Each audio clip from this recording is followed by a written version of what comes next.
ॐ विश्वं दर्पणदृश्यमाननगरी तुल्यन्निजान्तर्गतं पश्यन्नात्मनि मायया बहिरिवोद्भूतं यथा निद्रया यः साक्षात् कुरुते प्रबोधसमये स्वात्मानमेवाद्वयं तस्मै श्रीगुरुमूर्तये नमः इदं श्रीदक्षिणामूर्तये बीजस्यान्तरिवाङ्कुरो जगदिदं प्राङ्निर्विकल्पं पुनः मायाकल्पितदेशकालकलना वैचित्र्यचित्रीकृतं मायावीव विजृम्भयत्यपि महायोगी वयस्वेच्छया तस्मै श्रीगुरुमूर्तये नमः इदं श्रीदक्षिणामूर्तये तस्मै श्रीगुरुमूर्तये नमः इदं श्रीदक्षिणामूर्तये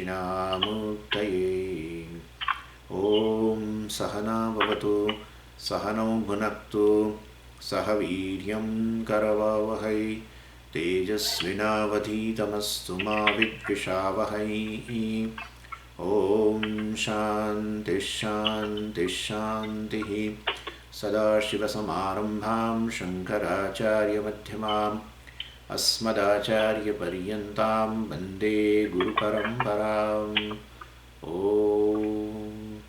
ॐ पार्थाय प्रतिबोधितां भगवता नारायणेन स्वयं व्यासेन ग्रथितां पुराणमुनिना मध्ये महाभारतम् अद्वैतामृतवर्षिणीं भगवतीम् अष्टादशाध्यायिनीम् अम्ब त्वामनुसन्दधामि भगवद्गीते भवद्वेषिणीम् यं ब्रह्मा वरुणेन्द्ररुद्रमरुतः स्तुन्वन्ति दिव्यैस्तवैः वेदैः साङ्गपदक्रमोपनिषदैः गायन्ति यं सामगाः ध्यानावस्थिततद्गतेन मनसा पश्यन्ति यं योगिनः यस्यान्तं न विदुःसुरासुरगणाः देवाय तस्मै नमः देवाय तस्मै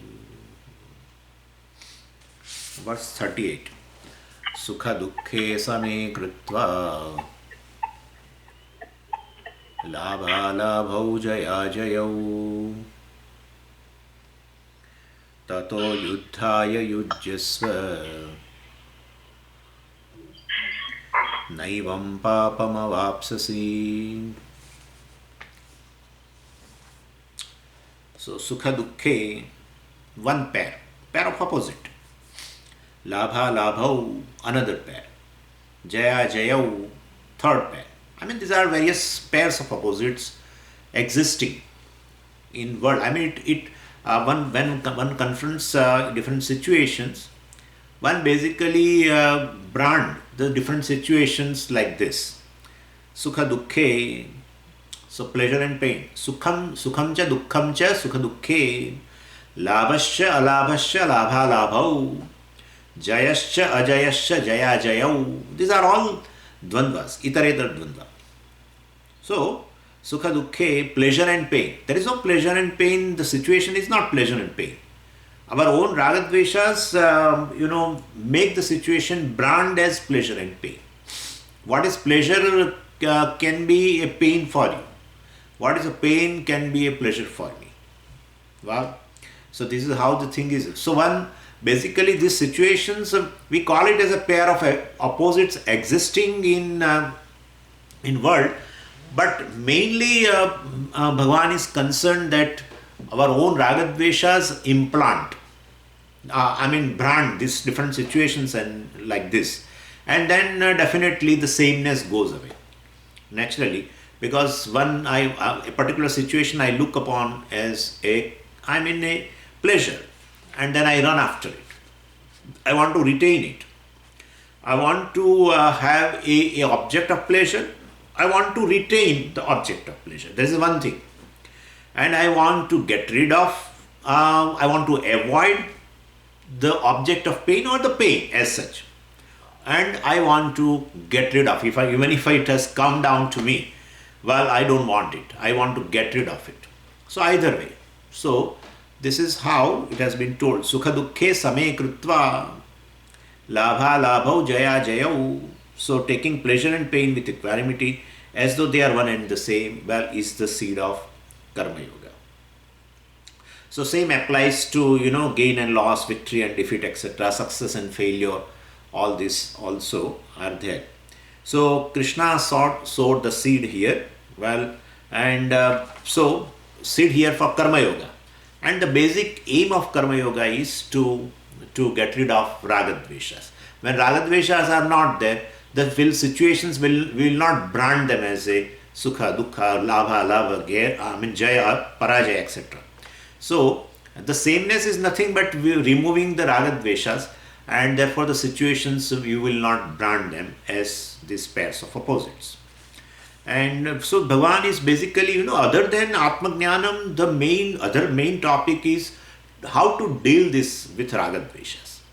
Because ragadveshas are the known causes for the sorrow, and therefore there may be 100 unknown causes, but they can be reduced to this raga and dvesha. And what is the solution to neutralize this ragadvesha as well? Karma yoga, not karma. That's what it is going to be told. So karma yoga is a means for dealing with ragadveshas, and so Bhagavan is here as though telling that don't fight, oh Arjuna, don't fight for the sake of ragadvesha. But he is not fighting for ragadvesha. Is there possibility for that anybody fights for ragadvesha? Yeah, Duryodhana is fighting. Ragadvesha, Arjuna of course was not fighting out of spite, we can say that way. He also has ragadvesha. It's not that he is free from that, but he is right now fighting for dharma, etc. Dharma is there, and therefore he wants to be, he is on the part of the dharma. So as such, we should not fight because we do not like someone, or nor should we fight because we like to fight. That's either way it is not proper. So ragadveshas should not be involved in any karma. Basically, this is a karma of a fight, but only dharma. This is just it is to be taken as an example. So here it is fight. In our situation, it is not fight, but definitely there is some other karma is there. Some other, situation is there where you have to respond. So will you respond based on ragadvesha, or will you respond on dharma? That's the main criteria. And these two things are opposite. Either your response is generated from ragadvesha, or your response is generated from dharma. Knowing dharma. So this is the crux. If you go via dharma, what is to be done, and you go by that, then you won't go by your fancy, you won't go by your like or dislike. And therefore, so Duryodhana was fighting, of course, because of ragadvesha, because he had raga for the kingdom and he had dvesha for these Pandavas. So because he had been so jealous since, before he came to the, Dhritarashtra came to the throne and they had, Pandavas had gone, he was very jealous and could not stand them, to see them ruling. And so Krishna acknowledged that Duryodhana was fighting out of ragadvesha, but Arjuna, you must fight against ragadvesha. He is fighting definitely out of ragadvesha, but you should fight ragadvesha. How will I fight ragadvesha? Follow dharma. Because these two things, a human being is given a choice.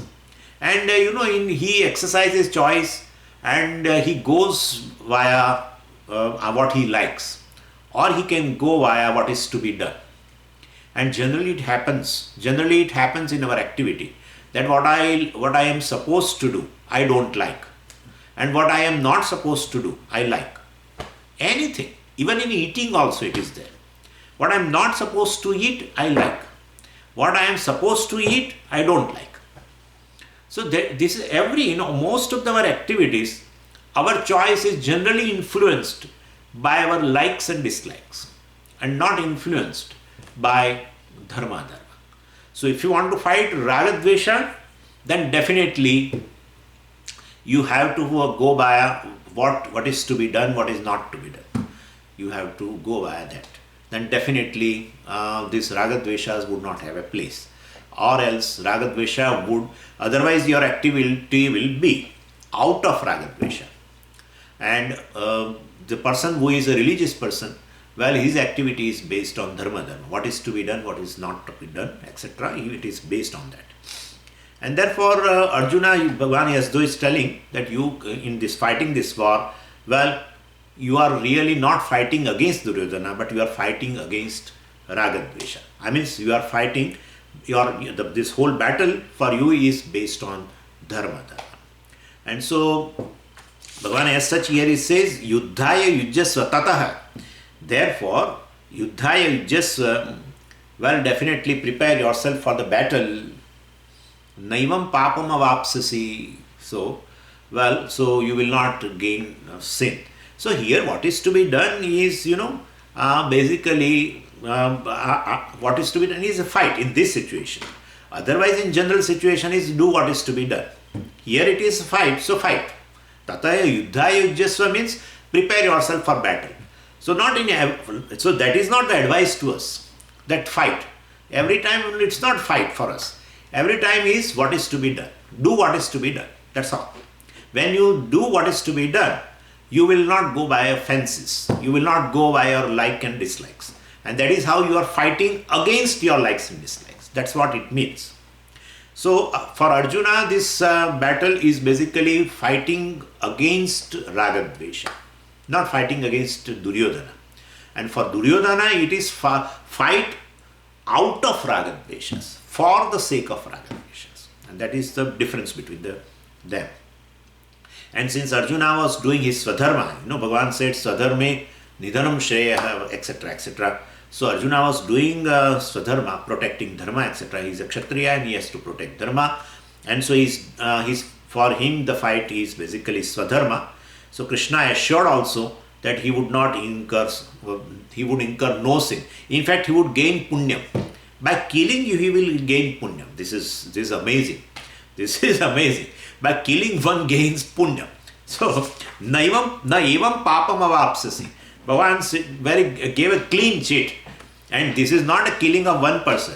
One person, here, I see few things here in this country also.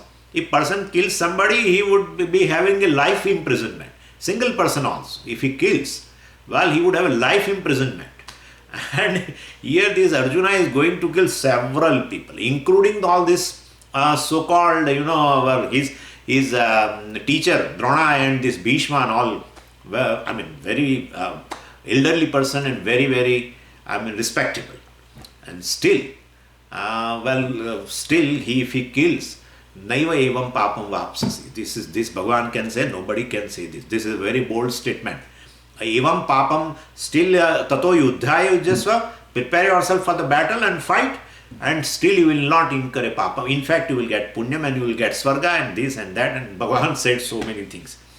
So, to fight this battle so we have to understand this, any dharma definitely requires an interpretation that shows very clearly. Even though himsa is involved, yet punyam is generated. And other place, himsa is involved, papam is generated. So depending upon the situation. Like we always, Puja Swamiji's example, you must be knowing also very well.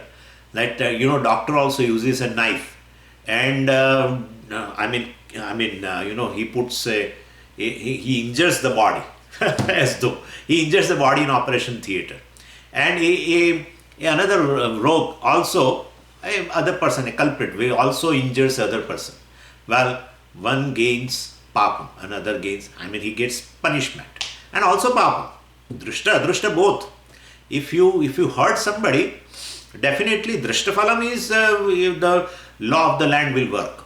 And definitely you get this punishment. Drishta also will be there, definitely. A law of karma will be there. Which is law of land will work or not, that's another thing. It will work, but even if it doesn't work, suppose a person comes out of by some hook or crook, he can avoid the punishment. Let's say that. But law of karma, which is going to definitely work. And so he will have a situation in which he will have to endure the pains. So, Basically, and this our doctor, even though he injures the body, sometime person dies also on the operation table itself. It happens. Still, he will not have papa. In fact, he will have punya. So he has tried to save the life of the person, and definitely, so with that intention, he is definitely going to get punya, and that is his dharma. He is a doctor, and he is supposed to save the life. He is supposed to, make the person free from the disease, etc. Whatever. So definitely he gets punya. This is how it is. So to fight this battle was to uphold dharma, and so ragadveshas would not rule. This is then the psychology of the Bhagavad Gita. Bhagavan is going to talk about in this chapter, and later also he talks about it. So let ragadveshas not be the deciding factor. We have to learn from this. Of course, the details are going to come now. So this is just Bhagavan is implanting a seed of Karma Yoga here. Let the sense of right and wrong prevails, in any place.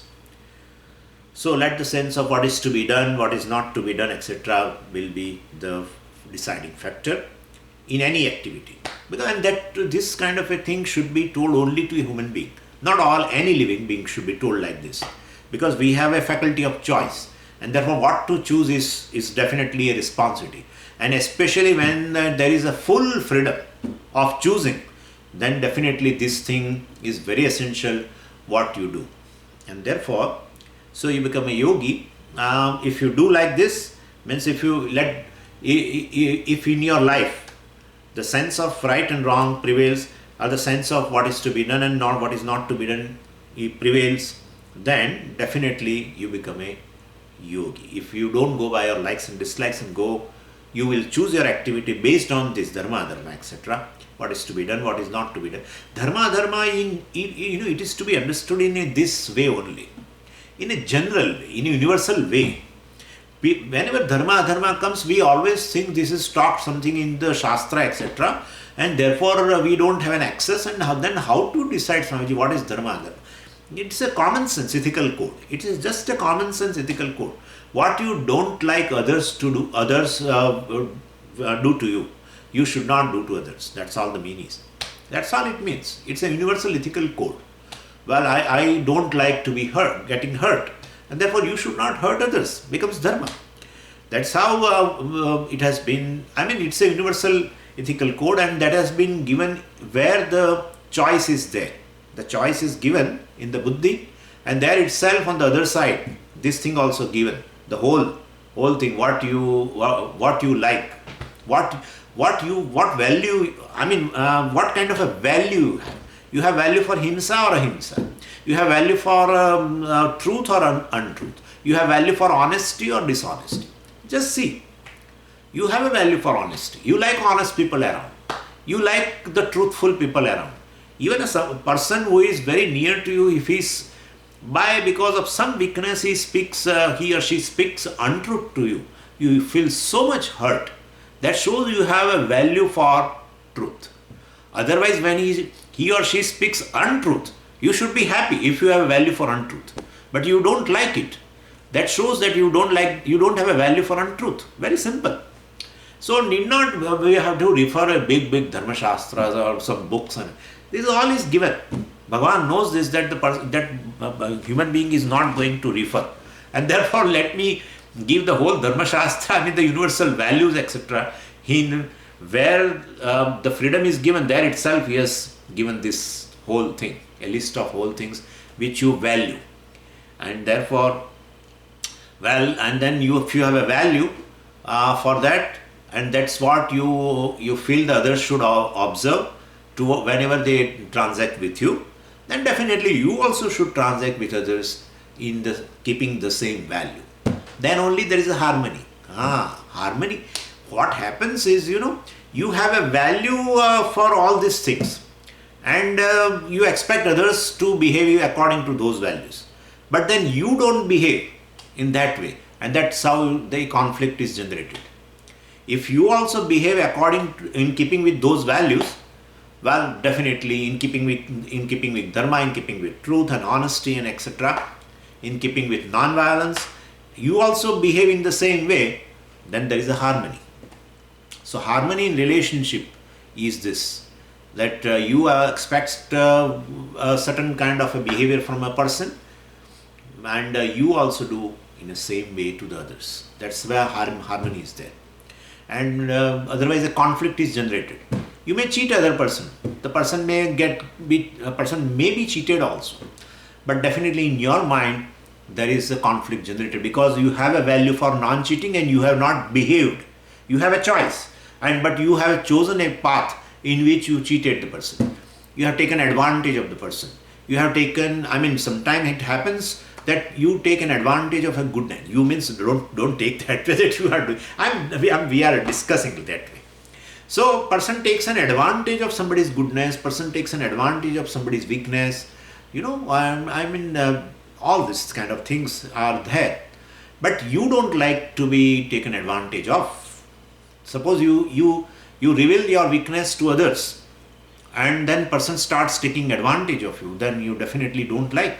And therefore you are also supposed to behave in that way. Then only conflict will not be there. Otherwise conflict will generate, because you are already value for that somebody should not cheat you, somebody should not take advantage of you, your weakness or your goodness, etc. That is how, and that conflict is generated, then the Vedanta is far away, far away. That's how Bhagavan is going to discuss all these issues. And the solution is, go by what is to be done, what is not to be done, keeping this thing in mind, choose. The sense of right and wrong, let it prevail. Sense of what is to be done, not to be done, be a deciding factor in your life, in your activity, in your choice. And be a yogi, become a yogi. This is what, even if you don't do Ashtanga Yoga, it's all right. It's good, but even if you don't do, but at least in your choice, these things are there, then you are a yogi. And if you are a yogi, then definitely Vedanta works for you. So, here it has been shown in terms of this, that taking the opposites, pleasure, pain, gain, loss, victory, defeat, etc. as the same. Let the Ragadvesha, let not the Ragadvesha be a deciding factor in judging the situations like pleasure, pain, etc., gain, loss, etc. And striving to do what is right, and thereby you will not incur any sin. Is a karma yoga in seed form. It is a bija rupa. So this is what is been told here is just a seed of karma yoga. In the when karmanyevadhikaraste, etc., the details of karma yoga will be there. So Krishna had talked to Arjuna mainly about Atma, saying that Atma is something whose very nature is a existence, till up to the verse 30, etc., and which is not subject to death, etc. And in fact, he taught Arjuna also the nature, the Swarupa of Atma, which is called Sankhya. So here Bhagavan is going to tell in verse 39 that Eshate Abhihita Sankhya. Till now I have talked about Sankhya. So definitely we feel that what is that Sankhya? That Sankhya Darshanam, Kapil Muni's Darshanam, he is talked here? No. This is here, Samyak Khyayate Yasyam Atma Tattvam Yasyam Sa Sankhya Samyak Khyayate Atma Tattvam Yasyam. That's called Sankhya. Samyak Khyayate. Very well said. Khyayate, Kya Dhatu Prakhya Prakathane. Now, the meaning of the this root Kya means to tell or describe. Samyak Khyayate, which is very well described. What is very well described? Atma Tattvam. Where Atma Tattvam is very well described. The truth is very well described. Yasyam, in which? That is in Veda, of course. So, or in Upanishad. So, Samyak Khyayate Atma Tattvam Yasyam Upanishadi Sa Sankhya. So, Upanishad is called Sankhya. Upanishad is called Sankhya because the truth is very well described. Nicely described so that you can assimilate the truth. Well, right now, there is a self-confusion in which even something which is not truth, which is mithya, also has been taken as a truth, as a satya, as a atma. So definitely, so the Upanishad gives you describes the truth, establishes the truth very well. And therefore, samyak khyayate atma tattvam yasyam, yasyam is in which, sa sankhya. So Upanishad is called sankhya. And then some Anandgiri says, taya prakashatvena sambandhi tattvam sankyam, taya prakashatvena sambandhi tattvam. And taya, by that, this prakashatvena, and what is revealed by that means by the Upanishad, and that tattvam, that truth is called sankhya. So Upanishad is called sankhya, and the truth which is established in the Upanishad, the truth which is revealed by the Upanishad is called sankhya. So Atma is called sankhya, Upanishad is called sankhya. Clear? And then further it is said in Shankar Bhashyam also, it is there in the, in the verse 11, it is there that tad vishaya buddhihi sankhya buddhihi sa sankhya buddhihi yesham jnaninam uchita bhavati te sankhyaha. That sankhya vishaya buddhihi, sankhya means Atma, sankhya means Upanishad, sankhya, sankyam and sankhya buddhi, sankhya Upanishad, sankyam Atma tattvam, Atma, and sankhya buddhihi, Atma buddhihi, Atma jnana. That's all. So sankhya buddhihi. And yesham jnaninam uchita bhavati te sankhyaha. And even this Atma jnanam, yesham jnaninam uchita bhavati.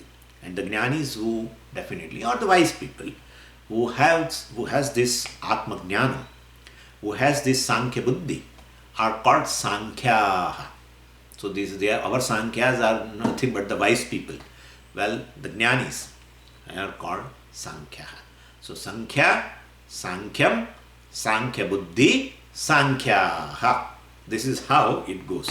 Sankhya, Upanishad, sankyam, Atma, sankhya buddhi, Atma buddhi, Atma jnana. Buddhi means not intellect here.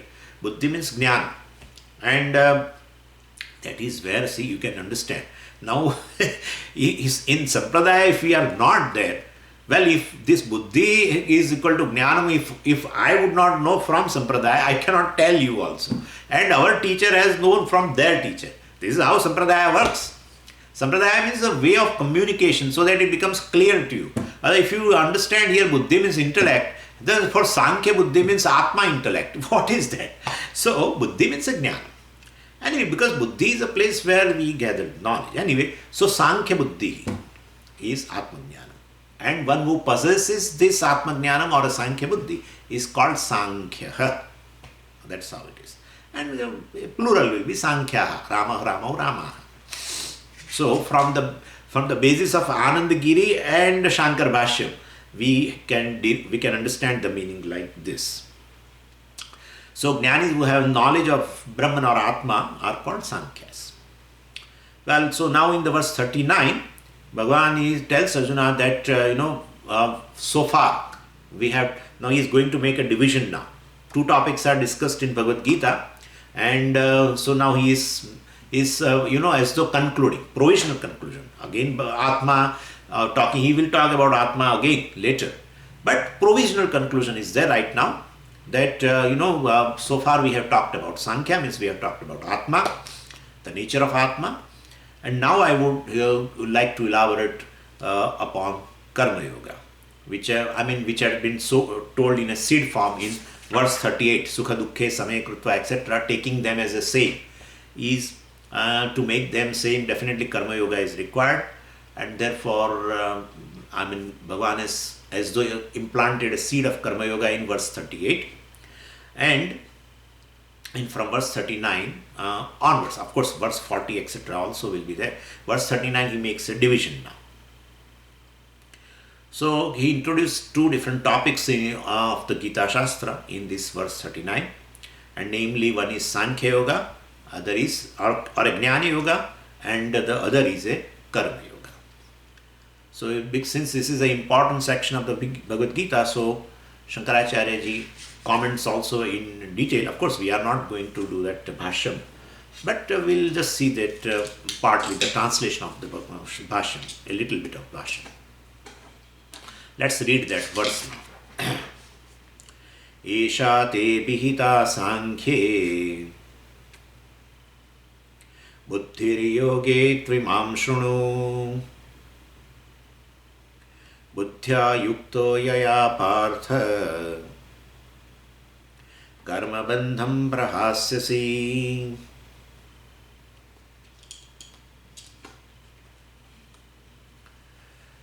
So, Esha te bihita sankhye, well, this knowledge with reference to this, this wisdom with reference to this self-knowledge has so far been told to you. Esha te abhihita sankhye. O Partha, well, now listen, Shrunu.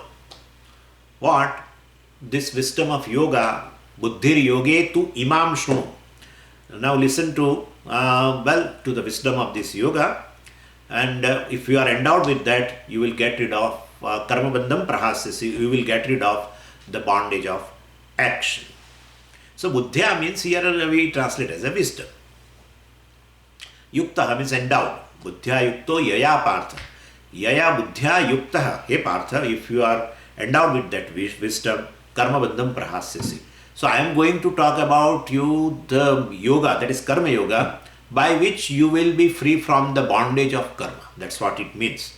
So now we will see the details of this verse.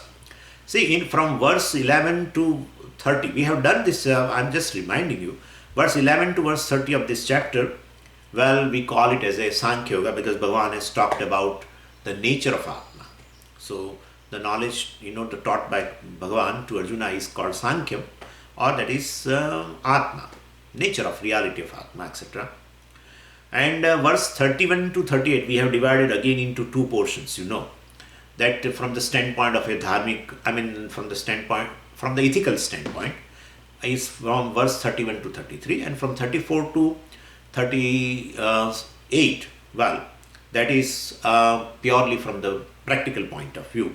Bhagavan has, it is just a contextual, and it has nothing to do with, of course, a nature of Atma, etc. Verse 31 to 38. But still, Bhagavan has told, gave certain reasons, arguments, etc., so that Arjuna will get up for fighting the war. And so these 8 verses are not connected to the topic of Atma Jnana. It is really not a Sankhya Buddhi.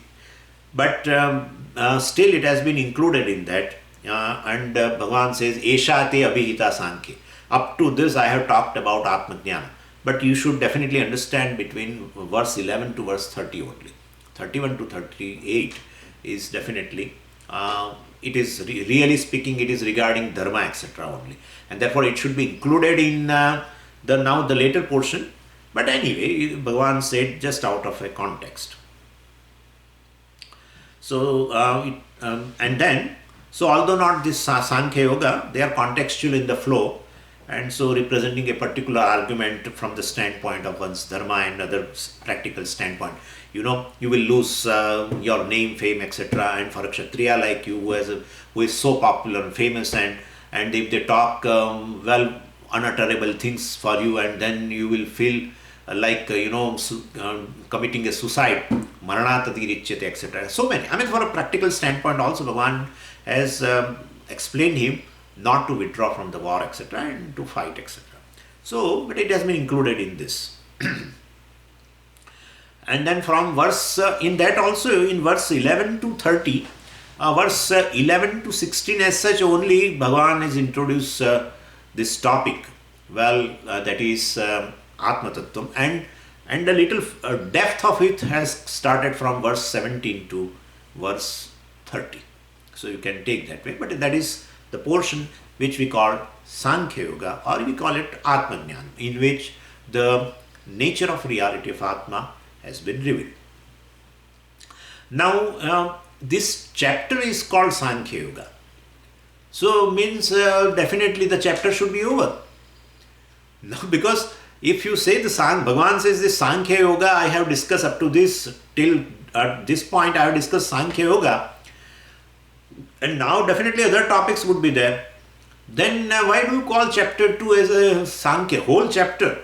As we have few verses only, 11 to 30. Then I think this chapter has I think 78 or 79 verses. Well, then definitely on other topics will be discussed. Then still this chapter is called Sankhya Yoga. So this is how it is, we have to know, even though other topics are discussed, but this is the principal topic, this is the main topic, we have to think that way. And therefore, the whole chapter, even though other topics are discussed, Karma Yoga and other things are also discussed, and there will be discussion on a wise person also, Sthita Prajna section is also there.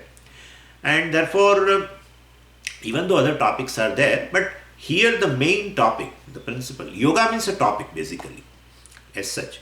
So, at the end of the chapter, you will find a Kandika. Iti Srimad Bhagavad Gita su Upanishadsu Brahma Vidyayam Yoga Shastre Shri Krishna Arjuna Sambade Sankhya Yoga Nama Dvitiyo Dhyaya.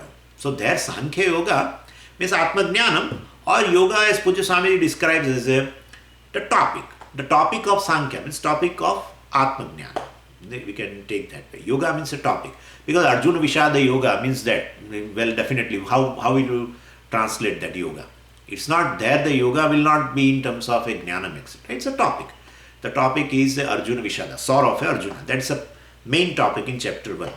So, same way, all the 18 chapters, in the Kandikas are there, and those Kandikas give the name Karma Yoga, Karma Sannyasa Yoga, etc. And that's how Atma Sanyama Yoga, etc. etc. So there the meaning of yoga means definitely a topic. Anyway, so this particular chapter is called Sankhya Yoga because that's the main topic here, predominant topic. And it is unlikely that Vyasacharya ji actually gave the names of these Gita chapters. The titles are not given by Vyasacharya ji, probably added by others to indicate the central topic of every chapter, predominant topic of every chapter.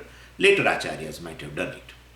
So in all the chapters, the topics indicated by these titles are discussed along with other topics. And so even though the 12th chapter, very well, it's called Bhakti Yoga, but only few verses are there for Bhakti. Real Bhakti is in fact discussed in chapter 11. Where Arjuna starts, singing the glory of a Ishvara in that Vishwarupa. When he saw that, cosmic form, and then he started singing the glory, Stuti. That's just bhakti. And, so there you will find so many verses in which Arjuna sings the glory of this cosmic form. Of course, he got frightened, that's the later part. But then he started singing the glory of Ishvara, then that is bhakti. So chapter 11 should have been called as the Bhakti Yoga, but there, because the principal thing is Bhagavan showed the cosmic form. A cosmic form, it is in inverted comma, it is a cosmic form. It is a cosmic form in as much as because the Arjuna was not included in that. Definitely not included. In the description, if you find, the Arjuna is not included. In fact, Arjuna is outside and describing it. That's how it is. He gives a name of so many.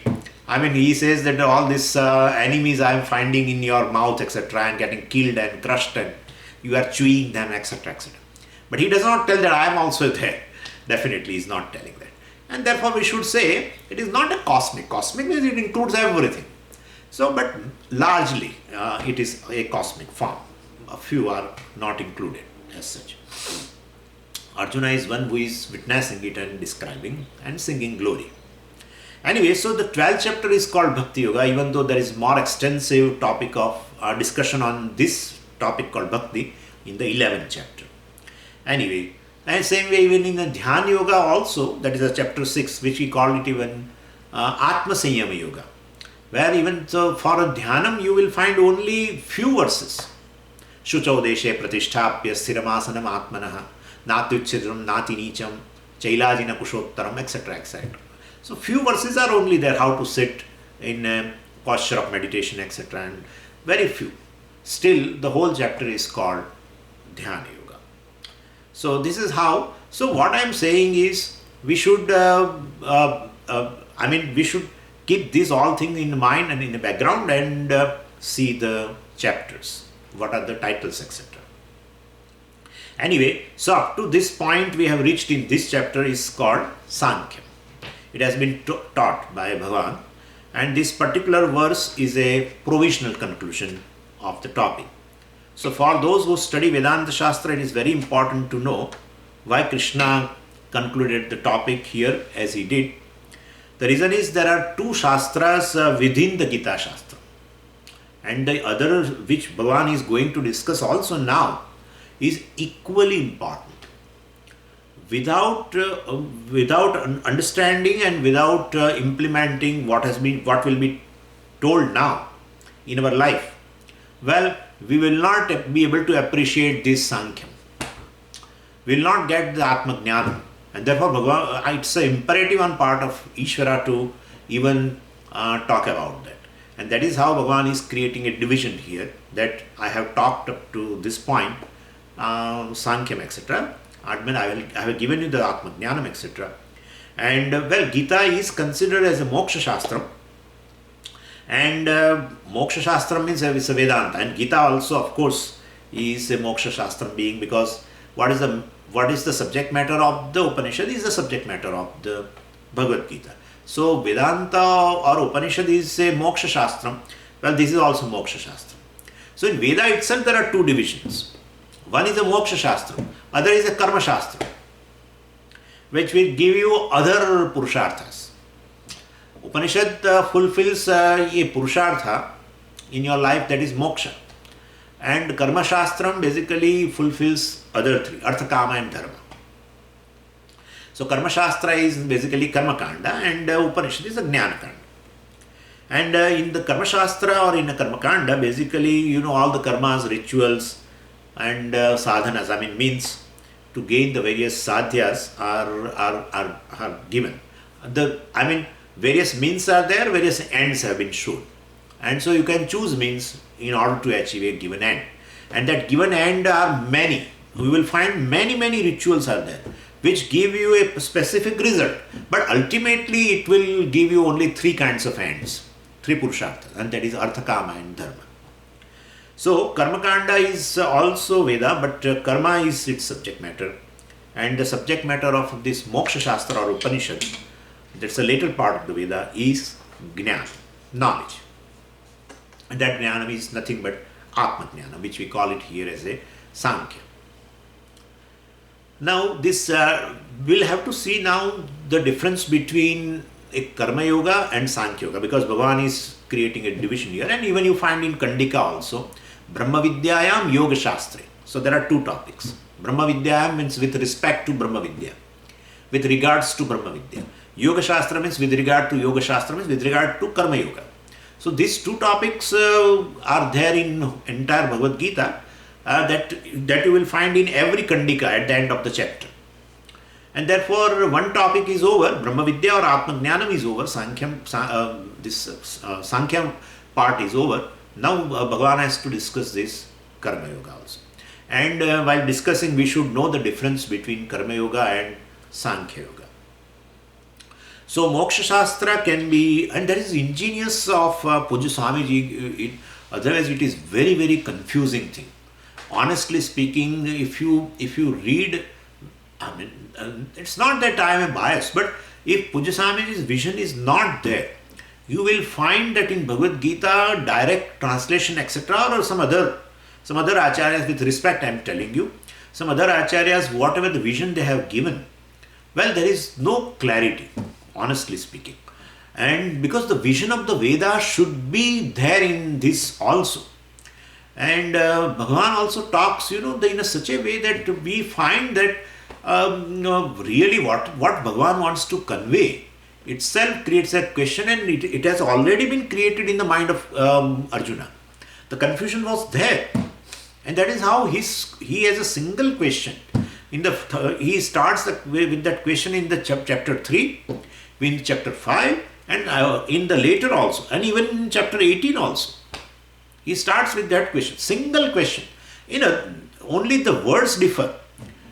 So we have to, now we are, since dividing the two topics, we should know what is the difference between Jnana Yoga and Karma Yoga? Sankhya Yoga means Jnana Yoga. So Moksha Shastra can be viewed from two standpoints with reference to two possible lifestyles. And for that lifestyle, Bhagavan uses a word called Nishtha. That word is not appearing here. It will appear in the 3rd chapter. While answering the question of Arjuna, Bhagavan uses this word. Lokesmin dvida nishtha pura prokta maya naga jnana yogena sankhyanam karma yogena yogina. Clear division. Jnana yogena sankhyanam. Sankhyanam means these people who are pursuing this knowledge, or the people who have clarity of the reality, of the nature of the self. They are also called Sankhya, I have already told you. So Bhagavan says there are two lifestyles for this. Jnana yogena sankhyanam, karma yogena yoginam, etc. So that's in the 3rd chapter, but we will be discussing actually that part here. And so Moksha Shastra can be viewed from two standpoints with reference to two possible lifestyles. One is a lifestyle in which Karma Yoga is there, predominant. And the other one is a Sankhya or Sannyasa. So both are meant for moksha. Please understand this. Both are meant for moksha. Sannyasis also pursue moksha. Karma Yogi was definitely, Karma Yoga means karma is definitely there. So with a certain attitude, we'll see that what is that. So Karma Yogi also pursues moksha. This sannyasi also pursues moksha at the exclusion of karma. Definitely, sannyasi means there are no karmas. Karma yogi has he's doing karma with a certain attitude. That's how we call karma yogi. But he is also pursuing moksha. And so these two are lifestyles are there, definitely. So both are meant for moksha. And the difference between karma and karma yoga must be, we should understand clearly. Doing karma for the sake of self-purification, for the sake of purification of the mind is called karma yoga. Doing karma with a single objective, not for gaining any other thing, not for gaining any kind of a karma phala. Doing karma for the sake of, chitta shuddhi, antakkara, purification of the mind is called karma yoga. Well, and it indicates the person has already discrimination. What kind of a discrimination? Purushartha viveka. Because karma I have already told you, karma kanda in which there are many karmas are described, many rituals are described, and definitely each ritual, if you perform, it's a means. If you perform it, you will get a certain end, certain karma phala. So even though karma kanda describe many means, and for that you will have many ends, but actually there are three things only: artha, kama and dharma. Dharma means a punya, basically. And that punya also is basically nothing but artha, kama only. Because through punya you want in future a new artha, kama.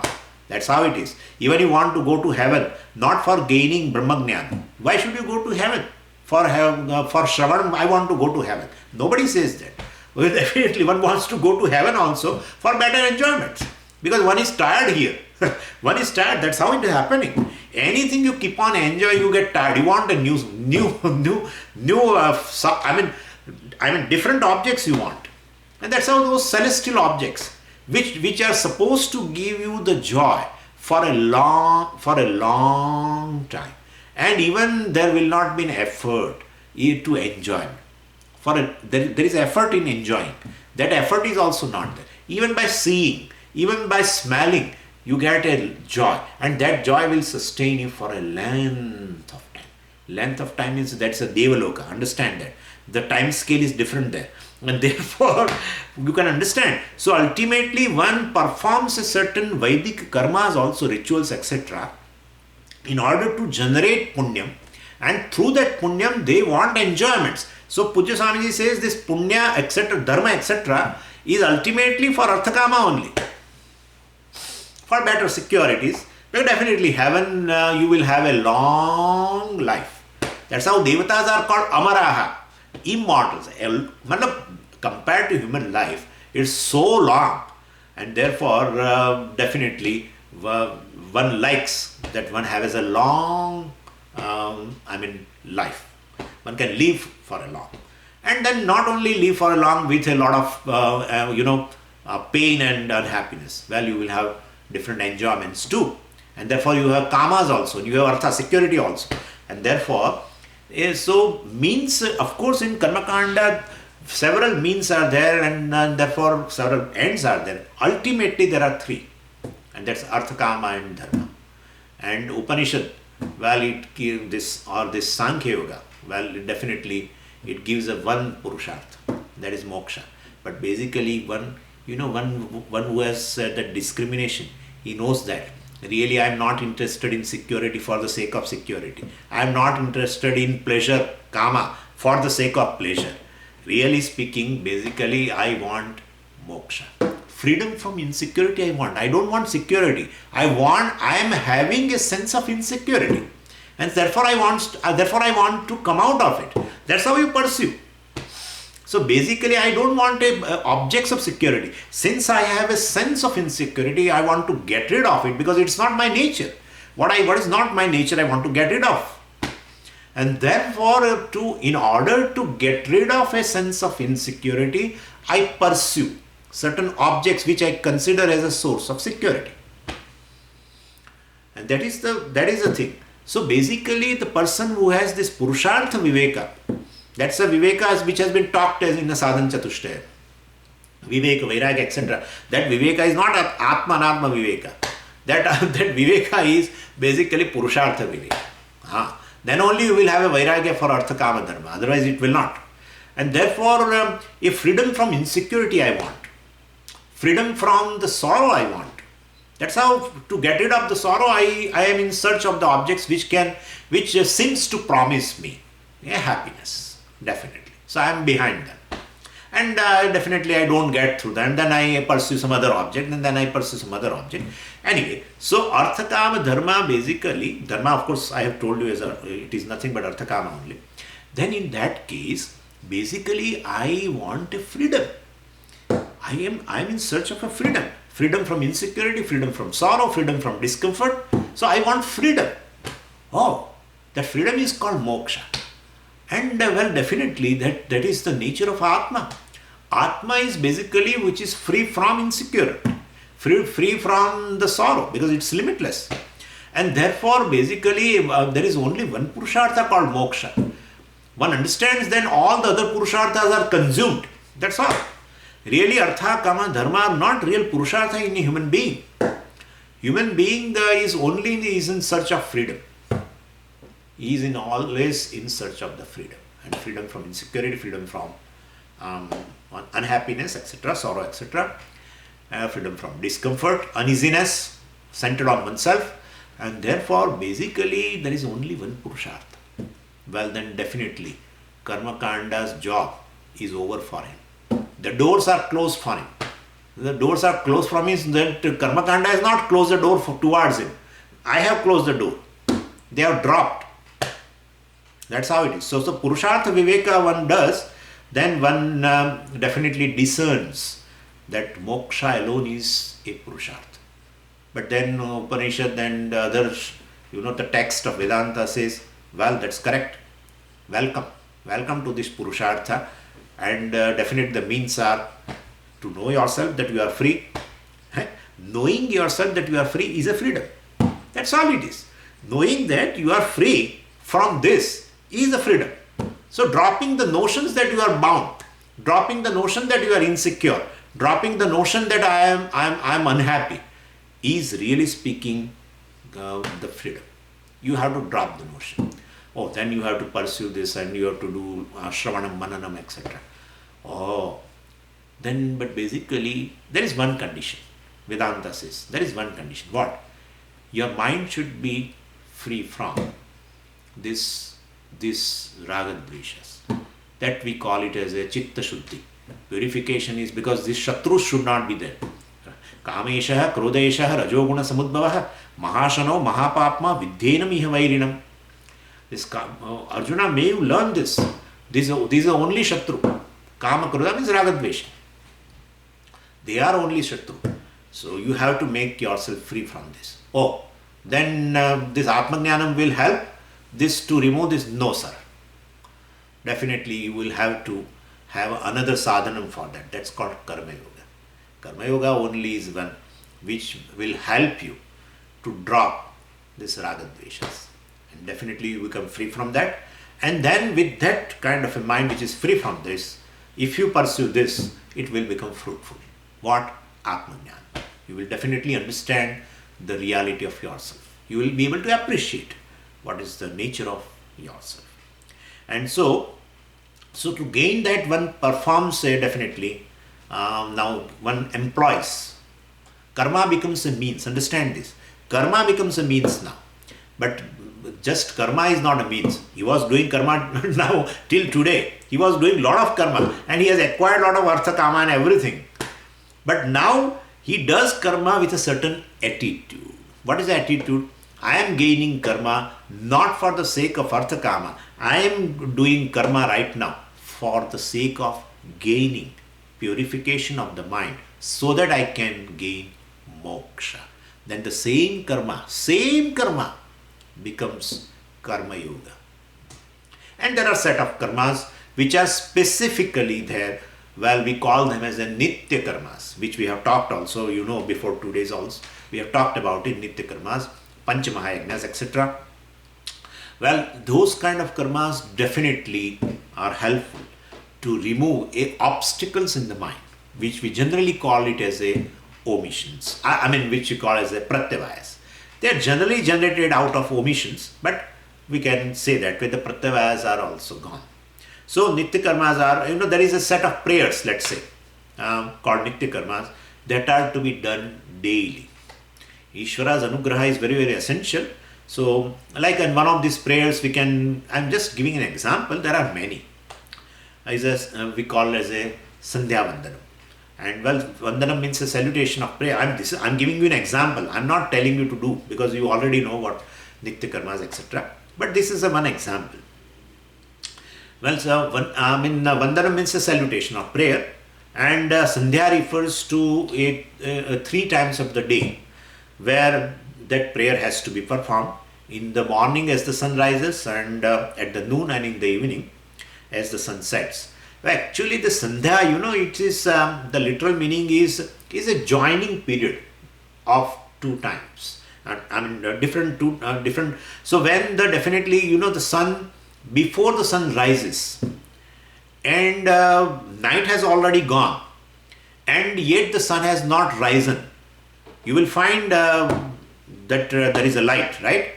That part is called Sandhya. Night has gone, but sun has not risen. So it's a conjunction between a night and sunrise. That kind of a thing. Night and day, let's say. Night and day.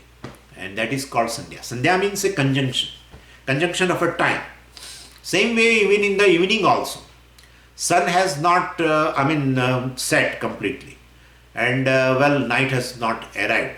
So, that is called a Sandhya. So, this is how, and then in noon also it is there, of course, 3 times they do. So, in noon means there is no afternoon and not forenoon. Between forenoon and afternoon, that is a conjunction, right? So, that is called a madhyanam, we call it as a madhyanam.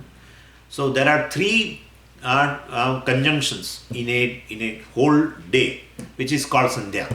That's called Pratah, the second is Madhyana, and the third is called Sayam. Sayam means that is in the evening, Pratah means in the morning.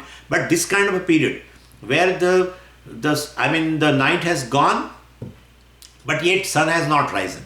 That's a period, great period. In fact, not about the Sandhya Vandanam, which is a Gayatri, etc., but any type of prayer. I remember in Gujarat, whenever, especially in the getting up in the morning, early and taking bath, everything, and before the sun rises, they start praying. At the same time, they will light up the lamp and starts praying. In the evening also, they do the same thing.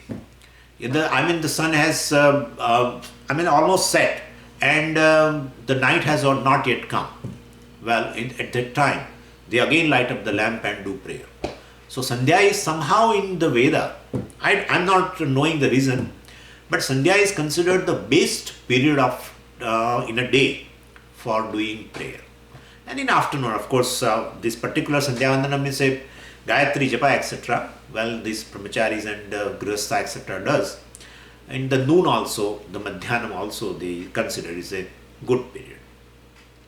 So anyway, so this is one of the Nitya Karma. So there's a set of prayers like, Nitya Karmas, called Nitya Karmas, well, which are to be done daily, which are considered as a Karma Yoga. Why these karmas are called Karma Yoga? Because you are not going to get anything. Even if you want, you are not going to get anything. And therefore, definitely, so then why should I do? That is the reason. Why should I do? So if you are interested in moksha, then definitely you do for the sake of purity. That's all. But that is also result, Swamiji. Yeah, that's okay. But it doesn't belong to the category of artha kama, etc. You are not going to get a security, you are not going to get pleasure, etc. So it is not, you are not going to get any object in terms of gaining security or pleasure, etc. There is just, it will remove an obstacle from your mind so that you can appreciate this jnana, atma jnana. So because you get purification. So those set of karmas, generally they are nitya karmas, which do not produce any other thing, but which will remove the obstacles. And our Panchamaya Mahayagnas are sufficient, because the Nitya Karma comes and Sandhya Vandanam comes, and then immediately we will say, oh, but how can I do Gayatri, etc. Well, so that is not the criteria here. And nowadays nobody does also. Nobody does this kind of Sandhya Vandanam, etc. We have not found anything. Anyway, so this Nitya Karmas can be done for the sake of, purifying the mind, which we call it as a Antakarana Shuddhi. And why would anyone require Antakarana Shuddhi? Because that is necessary for gaining self-knowledge. So this karmas is performed as so this is how through Antakarana Shuddhi, and then you do Shravanam, etc. of a Shastra through the teacher, and you gain moksha. So this Antakarana Shuddhi, which we has been brought about by the Nitya Karmas called Karma Yoga, becomes an indirect means for moksha. That's how Bhagavan says Moksha Shastra has a two lifestyle. One, the sannyasis, which on exclusion of karmas, they don't perform any karma. Well, still, of course, sannyasis also have a nitya karma, by the way, but that is not the matter of discussion. But generally, sannyasa means you give up all other obligatory duties, and if belongs to any varnashram, dharma, etc., also you give up, etc. And you just do Shravana Manana Nidhyasana of the Upanishad, etc. through the teacher, through the Acharya, Guru. And then you are pursuing, moksha in that way. And the other one is, he is doing Karma Yoga because he wants Antakarana Shuddhi also. And therefore he is also pursuing moksha. But he is an indirect means. And he is of course doing Shravana Manana Nidhyasana. Otherwise one cannot gain moksha. So this is how Moksha Shastra includes two lifestyles. One lifestyle is of a Sankhya called Sannyasis, the other lifestyle is of a Karma Yoga. So this is Karma Yogi and Jnana Yogi. This is how it has been shown here. Further I will discuss tomorrow. Om Purnamadav Purnamidam Purnat Purnamudachyate Purnasya Purnamadaya Purnameva Vashishyate. Om Shanti Shanti Shanti. Harihi Om Shri Gurubhyo Namaha. Harihi Om.